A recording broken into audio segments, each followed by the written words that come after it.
ஒற்றை செங்கலை வைத்து அரசியலில் அழிக்க முடியா கோட்டையை கட்டிய உதயநிதி தன்னை எதிர்த்து வரும் விமர்சனங்களுக்கெல்லாம் தனது செயலால் பதிலடி அளிப்பதை வழக்கமாக கொண்டவர்.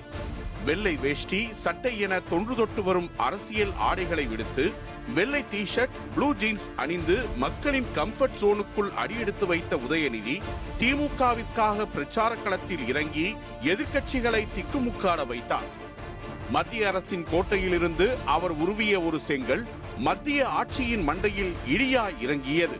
திமுக இளைஞரணி செயலாளராக இருந்த அவரின் அரசியல் எண்ணங்களும் யுக்திகளும் மக்களை மட்டுமல்லாமல் திமுக முதலமைச்சரான ஸ்டாலினையும் திமுகவையும் கவர்ந்தது. இளைஞர் நலன் மற்றும் விளையாட்டுத்துறை அமைச்சராக முன்னேறிய உதயநிதியை அரசியல் ஆட்ட நாயகன் என்றால் கச்சிதமாய் பொருந்தும். அரசியல்வாதிக்கான பாணியை உடைத்து புது உரமிட்ட உதயநிதி விளையாட்டுத்துறை அமைச்சரானதாலோ என்னவோ அரசியலில் கேப்டன் கூலாகவே இருக்கிறார். அரசியலுக்கு வந்த 5 ஆண்டுகளுக்குள் துணை முதலமைச்சராக அவதாரம் எடுத்த உதயநிதி தனது செயலின் மூலமாக எழுந்திருக்கும் விமர்சனங்களுக்கு பதிலளிக்க காத்திருக்கிறார். காலத்தின் கையில் இளம் சூரியன் கட்டாயம் ஒளி வீசும் என தொண்டர்கள் நம்பிக்கொண்டிருக்கின்றனர். சனாதனம் என்ற ஒற்றை வார்த்தையில் உறங்கிக் கொண்டிருந்த சர்ச்சை உலகத்தை தட்டி எழுப்பினார் உதயநிதி. தமிழ்நாடு மட்டுமில்லாமல் இந்தியா முழுவதும் எதிர்ப்பு கிளம்பிய சனாதனத்திற்கு துணையாக திமுக தொண்டர்களும் ஆதரவாளர்களும் சில சமூக நீதி அமைப்புகளும் உதயநிதி பக்கம் நின்றது அவரின் செல்வாக்கை அதிகரித்தது. சென்னையில் அண்மையில் ஃபார்முலா 4 கார் பந்தயம் நடத்தப்பட்டதில் உதயநிதி ஸ்டாலின் மீது விமர்சனங்கள் எழுந்தன. நீதிமன்றத்தில் வழக்கும் தொடரப்பட்டது. எதிர்ப்புகள் வழக்குகளை கடந்து வெற்றிகரமாக நடந்து முடிந்த ஃபார்முலா 4 கார் பந்தயம் உதயநிதி ஸ்டாலினுக்கு விமர்சனங்களையும் பாராட்டுக்களையும் ஒரு சேர பெற்று தந்தது. என்னதான் விமர்சனத்திற்கு உள்ளானாலும் ஃபார்முலா 4 கார் ரேஸ் மற்ற மாநிலங்களுக்கு மத்தியில் தமிழ்நாட்டிற்கு பெருமையை தேடி தந்தது. அவரின் ஆரம்ப கால அரசியலில் இருந்து இன்று தொடரும் அவரின் அரசியல் முன்னேற்றம் நம்மை வியப்பில் ஆழ்த்துகின்றன. இப்படி சுற்றி சுழன்று புயலாக இயங்கிக் கொண்டிருக்கும் உதயநிதி திமுகவின் எதிர்கால நம்பிக்கையாக பார்க்கப்படுகிறார். அதே நேரத்தில் திட்டமிட்டு முன்னிலைப்படுத்தப்படுகிறார் என்ற விமர்சனமும் எழாமல் இல்லை. இத்தகைய விமர்சனங்களுக்கு மத்தியில்தான் உதயநிதியின் அரசியல் வருகையை சற்று பின்னோக்கி பார்க்க வேண்டிய தேவை எழுந்துள்ளது. நீங்கள் அரசியலுக்கு வருவீர்களா என்று பத்திரிகையாளர்கள் கேட்டபோதெல்லாம் நான் அரசியலுக்கு வரமாட்டேன் என்று சொல்லி வந்த உதயநிதி சட்டமன்றத்தில் விவாதம் நடத்தும் அளவுக்கு காட்சிகள் மாறியது காலத்தின் கட்டாயமாகி போனது. உதயநிதி தமிழக மக்களுக்கு அறிமுகமானது ஒரு பட தயாரிப்பாளராகத்தான். 2006ஆம் ஆண்டு திராவிட முன்னேற்றக் கழகம் ஆட்சி பொறுப்பை ஏற்றிருந்தது. இந்த காலகட்டத்தில் தான் ரெட் ஜெயண்ட் மூவிஸ் என்னும் பட தயாரிப்பு நிறுவனத்தை தொடங்கியிருந்தார் உதயநிதி. 2008ஆம் ஆண்டு தரணி இயக்கத்தில் விஜய், த்ரிஷா நடிப்பில் குருவி படத்தை தயாரித்தது இந்நிறுவனம். ஆதவன், மன்மதன் அம்பு என பட தயாரிப்பில் ஈடுபட்டுக் கொண்டே திரைப்பட விநியோகம் என்ற முயற்சியிலும் ஈடுபட்டார் உதயநிதி. 2010ஆம் ஆண்டு மட்டும் 4 படங்கள் ரெட் ஜெயண்ட் மூவிஸ் நிறுவனத்தால் வெளியிடப்பட்டது. இந்த நிலையில்தான் 2011ஆம் ஆண்டு ஆட்சி பொறுப்பை ஏற்றார் அதிமுக பொதுச் செயலாளர் ஜெயலலிதா. அப்போது ரெட் ஜெயண்ட் மூவிஸுக்கு குடைச்சல் அதிகமானதாக கூறப்பட்டது. ரெட் ஜெயண்ட் மூவிஸ் தயாரித்த 7ஆம் அறிவு படத்துக்கு வரி விலக்களிக்க வெகு காலம் ஆனதாக அறிக்கை வெளியிட்டார் உதயநிதி. அதே நேரத்தில் அவர் நடிப்பில் வெளிவந்த ஒரு கல் ஒரு கண்ணாடி படத்திற்கு கேளிக்கை வரிவிலக்கு கேட்டபோது வரிவிலக்கு அளிக்க முடியாது என்று தணிக்கைத்துறை கூறியதாக தகவல் வெளியானது. நீதிமன்றத்தில் வழக்கு தொடுத்து நீதியை பெற்றதாக உதயநிதி கூறியிருந்தார். அதிமுக ஆட்சியில் கொடுக்கப்பட்ட அழுத்தம் என்பது உதயநிதி என்ற தயாரிப்பாளருக்கு மட்டுமானதல்ல, ஸ்டாலின் மகன் என்ற காரணத்திலும் தான். இந்த சம்பவத்தின் மூலம் உதயநிதி அரசியல் பிரவேசம் செய்ய அதிமுக அரசுதான் பிள்ளையார் சூழி போட்டது என்று கூறலாம். இடைப்பட்ட 8 ஆண்டு காலத்தில் உதயநிதி படங்கள் தயாரிப்பது, விநியோகம் செய்வது, படங்களில் நடிப்பதென்று தொழிலில் வித்தகராக வலம் வந்தார். ஒரு கல் ஒரு கண்ணாடி, நிமிர், இரு கதிர்வேலன் காதல், சைக்கோ போன்ற படங்கள் அவருக்கு மக்களிடம் நல்ல அறிமுகத்தை கொடுத்தன. முன்னாள் முதலமைச்சர்களான எம்ஜிஆருக்கும் ஜெயலலிதாவிற்கும் முதலமைச்சர் ஆவதற்கான அடித்தளத்தை ஏற்படுத்தி கொடுத்தது சினிமாதான். ஒரு வகையில் அண்ணா, கருணாநிதி, முரசொலி மாறன் போன்றவர்களுக்கும் திரையுலக தொடர்பு ஆகச்சிறந்த பலமாக இருந்தது. அதுவே உதயநிதி விவகாரத்திலும் எதிரொலித்தது. சினிமா மூலம் மக்களிடம் அறிமுகமாகி அரசியலில் களமிறங்கியது விமர்சிக்கப்பட்டாலும் இந்த ரூட் உதயநிதிக்கும் கை கொடுக்கவே செய்தது. அரசியலுக்கு வருவதற்கு முன்னால் தந்தை மு.க. ஸ்டாலின் சார்பில் கட்சி அல்லாத நிகழ்ச்சிகள், கிராம சபை கூட்டங்களில் அவ்வப்போது தலை காட்டுவதை வழக்கமாக கொண்டிருந்தார் உதயநிதி. இதற்கிடையில் உதயநிதி அரசியலுக்கு வருவதற்கான நேரம் உருவாக தொடங்கியிருந்தது. 2015 டிசம்பரில் ஜெயலலிதா மறைந்தபோது உதயநிதி எழுதிய கவிதையும் அவர் அரசியலுக்கு வருவார் என்ற வாதத்துக்கு வலு சேர்த்தது. இந்த நிலையில்தான் 2016ஆம் ஆண்டு தேர்தலில் 1000 விளக்கு தொகுதியில் உதயநிதி போட்டியிடப் போவதாக தகவல் வெளியானது. உண்மையில் இப்போது மட்டுமல்ல, எப்போதுமே அரசியலுக்கு வரமாட்டேன் என்று கூறியிருந்தார் உதயநிதி. எனக்கும் அரசியலுக்கும் சம்பந்தம் இல்லை, நான் படங்கள் தயாரிப்பு, விநியோகம், நடிப்பு என போய்கொண்டிருக்கிறேன் என கூறியிருந்தார். அப்படி கூறி ஓராண்டு நிறைவுற்ற தருவாயில் 2017இல் திமுக செயல் தலைவராக பொறுப்பேற்றார் மு.க. ஸ்டாலின். ஸ்டாலின் பதவியேற்ற பிறகு உதயநிதியின் பாதை அவர் நினைத்ததற்கு நேர்மாறாக பயணிக்க தொடங்கியது. அதற்கு அச்சாரம் போட்டது தாம்பரத்தில் நடந்த போராட்டம். அதிமுக ஆட்சியில் 2018ஆம் ஆண்டு பேருந்து கட்டணம் உயர்த்தப்பட்டது. அதனை கண்டித்து திமுக பல்வேறு போராட்டங்களை முன்னெடுத்தது. தாம்பரத்தில் நடந்த போராட்டத்தில் பங்கேற்ற உதயநிதி, திமுகவின் கடைசி தொண்டனாக இந்த போராட்டத்தில் கலந்து கொண்டது எனக்கு மகிழ்ச்சி அளிக்கிறது என கூறினார். இதன் தொடர்ச்சியாக கடலூரில் நடந்த கட்சி மாநாட்டிலும் கலந்து கொண்டார். இந்த நிகழ்வுக்கு பிறகு உதயநிதியின் அரசியல் பாய்ச்சல் அதிவேகமாக மாறியது. அதற்கு காரணம் ஜெயலலிதா, கருணாநிதி என அடுத்தடுத்து அரசியல் ஆளுமைகள் மறைந்ததால் தமிழ்நாடு அரசியலில் வெற்றிடம் உருவாகியுள்ளதாக பலரும் கருத்துக்கள் தெரிவித்தனர். அந்த வெற்றிடத்தை தம்மால் மட்டுமே பூர்த்தி செய்ய முடியும் என்றும், அதனால் தாம் கட்டாயம் அரசியலுக்கு வரப்போவதாக கூறியிருந்தார். அரசியல் வெற்றிடம் யாருக்கு சாதகமாக அமையும் என பலரும் கணித்துக் கொண்டிருந்தனர். அந்த கணிப்பையெல்லாம் பொய்யாக்கி தமிழ்நாடு அரசியலில் வெற்றிடம் இல்லை என்பதை அடித்து கூறியது 2019இல் நடந்த நாடாளுமன்ற தேர்தல் முடிவு. அதே நேரத்தில் உதயநிதிக்கு தன்னை நிரூபித்து காட்ட அந்த தேர்தல் ஒரு வாய்ப்பாகவும் அமைந்தது. உதயநிதியும் அந்த வாய்ப்பை இறுக பற்றிக் கொண்டார் என்றுதான் சொல்ல வேண்டும். கட்சியில் மூத்தவர்கள் பலர் இருந்தும் திமுகவின் தேர்தல் கால நட்சத்திரமாக மாறினார் உதயநிதி. அனைத்து தொகுதிகளிலும் வாக்கு கேட்டு சுற்றுப்பயணம் மேற்கொண்டார். இது சரிப்படுமா என்று சீனியர்கள் யோசித்த நேரத்தில் உதயநிதி களத்தில் அதகலம் செய்ய ஆரம்பித்தார். தேர்ந்த பேச்சாளர்கள் சீனியர்களை கையில் எடுக்காத விஷயங்களை எல்லாம் பேச்சில் கொண்டு வந்து திமுக மேலிடத்தை ஆச்சரியப்படுத்தினார். தனது அத்தையும் முன்னாள் நாடாளுமன்ற உறுப்பினருமான கனிமொழிக்காக தூத்துக்குடி தொகுதியில் வாக்கு சேகரிப்பில் ஈடுபட்டார். யதார்த்தமான பேச்சால் சென்ற இடமெல்லாம் உதயநிதிக்கு ஆதரவு பெருகியது. தேர்தல் பரப்புரையில் திமுக தலைவர் ஸ்டாலினின் மகன் என்பதால் திடீரென்று அரசியலுக்கு வந்துவிட்டார் என்ற விமர்சனம் எழுந்தது. இதற்கும் பதிலளித்த உதயநிதி, நான் இன்றைக்கு அரசியலுக்கு வந்தவன் இல்லை என்று பதிலளித்தார். என்னோட உழைப்பால் வெற்றி பெற்று அந்த விமர்சனத்தை உடைப்பேன் என்று சூளுரைத்தார். தேர்தல் முடிவுகள் திமுக கூட்டணிக்கு சாதகமாக அமைந்தது. ஒட்டுமொத்தமாக 38 இடங்களை அள்ளி இருந்தது திமுக கூட்டணி. கூட்டணி வெற்றிக்காக பாடுபட்ட உதயநிதிக்கு கட்சி பதவி கொடுக்க வேண்டும் என மூத்த தலைவர்கள் வலியுறுத்தினர். இதனை அடுத்து உதயநிதியின் தேர்தல் பணியை பாராட்டி அவருக்கு இளைஞரணி செயலாளர் பதவி கொடுக்கப்பட்டது. ஸ்டாலின் அளவுக்கு இளைஞரணியை வழிநடத்தும் தகுதியுடையவரா உதயநிதி என்றெல்லாம் கேள்விகள் எழுப்பப்பட்டது. ஆனால் கட்சி பதவியேற்றதும் இளைஞரணிக்குள் புது ரத்தம் பாய்ச்ச ஆரம்பித்தார் உதயநிதி. இளைஞரணியின் மாவட்ட பதவிகளுக்கு நேரில் சென்று நேர்காணல் செய்தார். எல்லா மாவட்டங்களுக்கும் சுற்றுப்பயணம் மேற்கொண்டு திமுகவின் சிறந்த களப்பணியாளர்களை தேர்வு செய்ய தொடங்கினார். பொய்ப்பெட்டி என்ற நிகழ்ச்சியின் மூலம் திமுகவின் மீதான விமர்சனங்களையும் திமுகவின் அரசியல் வரலாற்றையும் இளைஞர்களிடம் கொண்டு சென்றார். காவிரி மேலாண்மை வாரியம் அமைக்க கோரி நடந்த போராட்டத்தில் கைது, பிரச்சாரத்தில் இருந்தபோது தடையை மீறி பிரச்சாரம் செய்ததாக கைது, குடியுரிமை சட்டத்தை எதிர்த்து போராட்டம் நடத்திய போது கைது என 1 வருட காலத்தில் பலமுறை சிறையை பார்த்திருந்தார் உதயநிதி. அடுத்தடுத்த செயல்பாடுகளால் கட்சியினர் பார்வை உதயநிதியின் மீது படத் தொடங்கியது. தன் மீதான விமர்சனங்களுக்கு தன் செயல்களாலேயே பதில் சொல்லிக் கொண்டிருந்தார் உதயநிதி. ஒரு கட்டத்தில் உதயநிதியின் செயல்களைக் கண்டு கட்சியினர் அனைவரும் அவரை அரவணைத்து செயல்படத் தொடங்கினர். 2 ஆண்டு இடைவெளியிலேயே மக்களை அணுகவும் கட்சியினர் கட்சிக்குள்ளேயே எதிர்ப்பாளர்களையும் பக்குவமாக கையாள கற்றுக்கொண்டார்.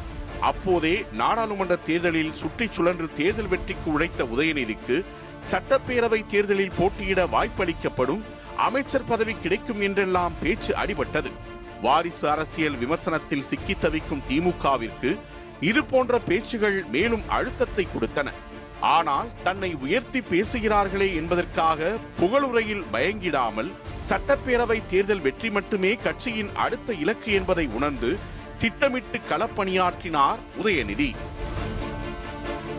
ஒரு பக்கம் கொரோனா பெருந்தொற்றால் மக்கள் அவதியடைந்து கொண்டிருக்க அதிமுக அரசு உரிய நடவடிக்கை எடுக்கும் என காத்திருக்காமல் பொதுமக்களுக்கு தேவையான உதவிகளை செய்வதில் கவனமுடன் செயல்பட்டனர் திமுகவினர்.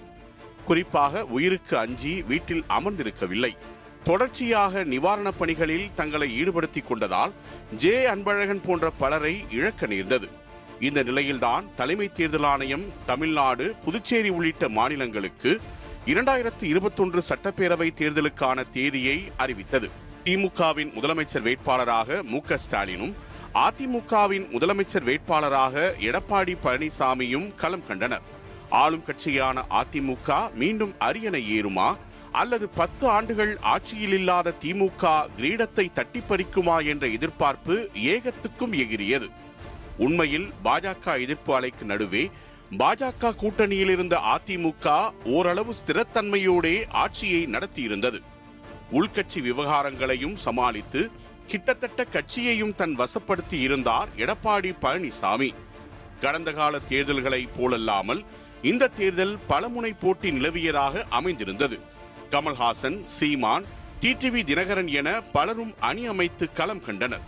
கட்சி ஆரம்பிப்பதாக சொன்ன ரஜினி அரசியல் கட்சி ஆரம்பிக்காமலேயே அரசியலுக்கு முழுக்கு போட சசிகலாவோ அரசியலில் இருந்தே விலகுவதாக அறிவித்திருந்தார். இந்த நிலையில்தான் ஸ்டாலின் தான் வர்றாரு, நல்லாட்சி தர போராறு என்ற முழக்கத்துடன் திமுகவும் வெற்றி நடை போடும் தமிழகம் என அதிமுகவும் வாக்கு சேகரிப்பில் தீவிரம் காட்டின. இப்படி பரபரப்புக்கு பஞ்சமே இல்லாமல் இருந்த 2021 சட்டமன்ற தேர்தலில் திமுக சார்பில் சேப்பாக்கம் திருவல்லிக்கேணி சட்டமன்ற தொகுதியில் போட்டியிட உதயநிதிக்கு வாய்ப்பளித்தது கட்சி மேலிடம். தலைவரின் மகன் என்பதால் எளிதாக சீட் கிடைத்துவிட்டதாக வெளியில் பேசப்பட்டது. உதயநிதிக்கு விமர்சனங்கள் எல்லாம் ஒரு பொருட்டே இல்லை. ஏனெனில் கடந்த காலங்களிலும் இப்படி பல்வேறு விமர்சனங்களை எதிர்கொண்டிருக்கிறார். அதனால் தேர்தல் வெற்றி ஒன்றே அவருக்கு குறிக்கோளாக இருந்தது. அதை நோக்கிய பயணத்துக்கும் தயாராக இருந்தார்.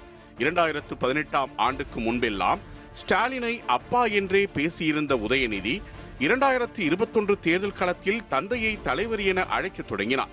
அரசியல் என்று வந்துவிட்ட பிறகு தந்தை மகன் என்ற பாசத்துக்கு இடமில்லை, அனைவருமே கட்சி விதிகளுக்கு கட்டுப்பட்டுத்தான் ஆகணும் என்பதை போலிருந்தன உதயநிதியின் பேச்சு. திமுக தலைவர் கருணாநிதியின் மகனாகவே இருந்தும் தான் போட்டியிட்ட முதல் தேர்தலில் தோல்வியையே தழுவினார் மு.க. ஸ்டாலின். அதனால் உதயநிதிக்கும் என்ன நடக்கும் என்ற கோணத்தில் பலரும் உதயநிதியின் தேர்தல் பரப்புரைகளை கவனிக்க ஆரம்பித்தனர். ஆனால் ஸ்டாலினை ஒப்பிடுகையில் குறுகிய காலத்திலேயே அரசியல் பலம் பெற்றிருந்தார் உதயநிதி என்பது கட்சியில் இருந்தவர்களுக்கு மட்டுமே தெரிந்த ரகசியமாக இருந்தது. சட்டமன்ற தேர்தலையொட்டி திமுக கூட்டணி கட்சிகளை பற்றிய சாதக பாதகங்கள், கட்சி சார்பில் போட்டியிடும் வேட்பாளர்களுக்கு சீட்டு ஒதுக்கீடு போன்ற பட்டியலை தயார் செய்து திமுக தலைமையிடம் ஒப்படைத்தார் பிரசாந்த் கிஷோர். அப்போது உதயநிதியும் தன் சார்பில் ஒரு பட்டியலை தயார் செய்து கட்சி தலைமையிடம் ஒப்படைத்தார். அந்த பட்டியலில் திமுக 200 தொகுதிக்கு குறைவில்லாமல் போட்டியிட வேண்டும் என்றும் கூட்டணி கட்சிகள் திமுகவின் உதயசூரியன் சின்னத்திலேயே தேர்தலை எதிர்கொள்ள வேண்டும் என்பன போன்ற அம்சங்கள் இருந்ததாக கூறப்பட்டது. கட்சிக்கு புது ரத்தம் பாய்ச்ச வேண்டிய தேவை இருப்பதை உதயநிதி தெளிவாக உணர்த்தியதாக அரசியல் வட்டாரங்கள் முணுமுணுக்கத் தொடங்கின. திமுகவின் உட்கட்சி விஷயங்களில் அறிவார்ந்த யோசனைகளை கூறிய உதயநிதி தேர்தல் களத்தில் வேறு விதமாக இருந்தார். புலிக்கு பிறந்தது பூனையாகுமா என்பதை போன்றிருந்தது அவரது பாய்ச்சல். பரப்புரைகளில் அதிமுக அரசு வாக்குறுதி அளித்து நிறைவேற்றாமல் விட்டவற்றை நினைவூட்டினார். உதயநிதியின் சிறப்பே பரப்புரைகளின் போது மக்களிடம் சகஜமாக பேசுவதுதான். அதுதான் 2019 மக்களவை தேர்தலின் போதும் திமுகவுக்கு பெரிதாக பயன்பட்டது. 2021 சட்டமன்ற தேர்தலின் போதும் இந்த பாணியையே கடைபிடித்தார் உதயநிதி. தமிழ்நாடு முழுவதும் திமுகவுக்காக தேர்தல் பரப்புரையை தொடங்கிய முதல் நாளே திருவாரூரில் வைத்து கைது செய்யப்பட்டிருந்தார் உதயநிதி. பின்னர் விடுதலையானதும் மீண்டும் பரப்புரை களம் சூடுபிடித்தது. இந்த தருணத்தில் பாஜக வேல் யாத்திரையை நடத்தியிருந்தது. இந்த தருணத்தில் விடியலை நோக்கி ஸ்டாலினின் குரல் என்ற பெயரில் திமுக தலைவர்கள் பரப்புரை பயணத்தை தொடங்கினர். தேர்தல் நெருங்க பரப்புரையின் வீச்சும் அதிகரித்தது. மு.க. ஸ்டாலினுக்கு இணையாக உதயநிதிக்கும் கூட்டம் கூடியது. மதுரையில் எய்ம்ஸ் மருத்துவமனை அமைப்பதாக உறுதியளித்துவிட்டு எய்ம்ஸ் மருத்துவமனை ஏன் கட்டவில்லை என கேள்வி எழுப்பினார். குறிப்பாக சென்ற இடமெல்லாம் எய்ம்ஸ் என எழுதப்பட்ட ஒற்றை செங்கலை உயர்த்தி காட்டிய போது அதிமுக பாஜக கட்சிகளின் மீதான நம்பிக்கையை சுக்குநூறாக உடைத்தது போலிருந்தது. அத்தோடு நில்லாமல் மதிப்பிழப்பு செய்யப்பட்ட 1000 ரூபாய் நோட்டுகளை கையோடு எடுத்துச் சென்று பொதுவெளியில் உயர்த்தி காட்டி அதிமுக மற்றும் பாஜகவை பெரும் நெருக்கடிக்கு உள்ளாக்கினார். உதயநிதி களமிறங்கிய சேப்பாக்கம் தொகுதி அதிமுகவின் கூட்டணி கட்சியான பாமகவிற்கு ஒதுக்கப்பட்டிருந்தது. பாமக சார்பில் ஏவிஏ கசாலி போட்டியிட பகுஜன் சமாஜ் கட்சி, நாம் தமிழர், அமமுக போன்ற கட்சிகளும் தொகுதியில் களத்தில் இருந்தன. தமிழகத்தின் பிரதான கட்சியான அதிமுக தன்னை நேரடியாக எதிர்க்கும் அரசியலை உருவாக்கியிருந்தார் உதயநிதி ஸ்டாலின். அதிமுக தலைவர்கள் உதயநிதியின் பெயரை சொல்லி நேரடியாக விமர்சனம் செய்யும் அளவிற்கு அரசியல் சூழல் மாறியிருந்தது. வாரிசு அரசியல் என்று நினைத்தால் மக்கள் என்னை தோற்கடிக்கட்டும் என்று சேப்பாக்கம் திருவல்லிக்கேணி தொகுதியில் திமுக வேட்பாளராக களமிறங்கிய போதே அதிரடியாக பேட்டியளித்து கவனம் ஈர்த்தார் உதயநிதி. உதயநிதியின் பேச்சாலும் செயலாலும் ஈர்க்கப்பட்ட அத்தொகுதி மக்கள் உதயநிதியை தங்கள் தொகுதியின் செல்லப்பிள்ளையாகவே பார்க்க தொடங்கினர். அது பொய்க்கவில்லை. தேர்தலில் அப்படியே எதிரொலித்தது. சட்டப்பேரவை தேர்தல் வாக்கு எண்ணிக்கை மே 2 நடைபெற்றது. தமிழ்நாடு முழுவதும் திமுக கூட்டணி பெருவாரியான இடங்களை கைப்பற்றி வெற்றி கொண்டாட்டத்தில் ஈடுபட்டன. நாங்கள் சொல்வதைத்தான் செய்வோம், செய்வதைத்தான் சொல்வோம் என்ற இந்த வசனத்தை ஸ்டாலின் அடிக்கடி பயன்படுத்தி கேட்டிருக்கலாம். ஆனால் இந்த வசனம் தந்தையை விட மகனுக்கே அதிகம் பொருந்தியது. சுமார் 68% வாக்குகளை அள்ளினார் உதயநிதி. தன்னை எதிர்த்து போட்டியிட்ட ஏவிஏ கசாலியை விட சுமார் 67,144 வாக்குகள் வித்தியாசத்தில் பிரம்மாண்ட வெற்றியை பெற்றிருந்தார். அடுத்து அமைச்சர் பதவிதான் என பலரும் பலவாறு யூகிக்க உதயநிதி பெயர் மு.க. ஸ்டாலின் தலைமையிலான அமைச்சரவை பட்டியலில் இடம்பெறவே இல்லை. அப்போதுதான் பலரும் ஒன்றை புரிந்து கொண்டனர். உதயநிதி அரசியலில் அனுபவம் பெற வேண்டும் என்பதற்காகவே அமைச்சர் பதவி வழங்காமல் விட்டதாக பேசப்பட்டது. இதன் தொடர்ச்சியாக சட்டப்பேரவையில் தன் முதல் பேச்சை பதிவு செய்தார் உதயநிதி. சட்டமன்ற பேச்சின் தொடக்கத்திலேயே திமுகவின் மூத்த தலைவர்கள், கூட்டணி கட்சியின் தலைவர்கள் என அனைவரையும் குறிப்பிட்டு நன்றி சொன்னது சபை நாகரிகத்தை எடுத்து காட்டியது. நீட் தேர்வு குறித்த வாக்குறுதி என்னவானது என்று சட்டமன்ற உறுப்பினராக உதயநிதி கேள்வி எழுப்ப முதலமைச்சராக மு.க. ஸ்டாலினும் அதற்கு பதிலளித்தார். உண்மையில் ஸ்டாலின் அரசியலுக்கு வந்தபோது அவருக்கு வயது 14. முதல்வர் பதவியை எட்டி பிடிக்கவும் கட்சிக்குள் முக்கிய பதவிகளை வகிக்கவுமே ஸ்டாலினுக்கு அரை நூற்றாண்டு காலமானது. ஆனால் உதயநிதிக்கு அந்த வாய்ப்புகள் மிக எளிமையாக கொடுக்கப்படுகிறது. மக்களிடம் குறுகிய காலத்தில் பலத்த வரவேற்பையும் பெற்றுவிட்டார் உதயநிதி. பாய்ச்சல் காட்ட வேண்டிய இடத்தில் பாய்ச்சல் காட்டுகிறார், பொறுமையாக இயங்க வேண்டிய இடத்தில் பொறுமை காக்கிறார் என்று தொகுதி மக்களே வியந்து புகழ்கின்ற அளவுக்கு உதயநிதி குறித்த வீடியோக்களை சமூக வலைதளத்திலும் பார்க்க முடிகிறது. இந்த நிலையில்தான் உதயநிதிக்கு மேயர் பதவியோ அல்லது அமைச்சர் பதவியோ கொடுக்கப்படலாம் என்ற பேச்சுக்களும் உலா வருகின்றன. ஆனால் எதையும் காதில் போட்டுக் கொள்ளாமல் சென்னை, திருவள்ளூர் மாவட்டங்களில் வெள்ளத்தால் பாதிக்கப்பட்ட மக்களுக்கு நிவாரணம் வழங்குவதில் கவனம் செலுத்தினார் சட்டமன்ற உறுப்பினரான உதயநிதி ஸ்டாலின்.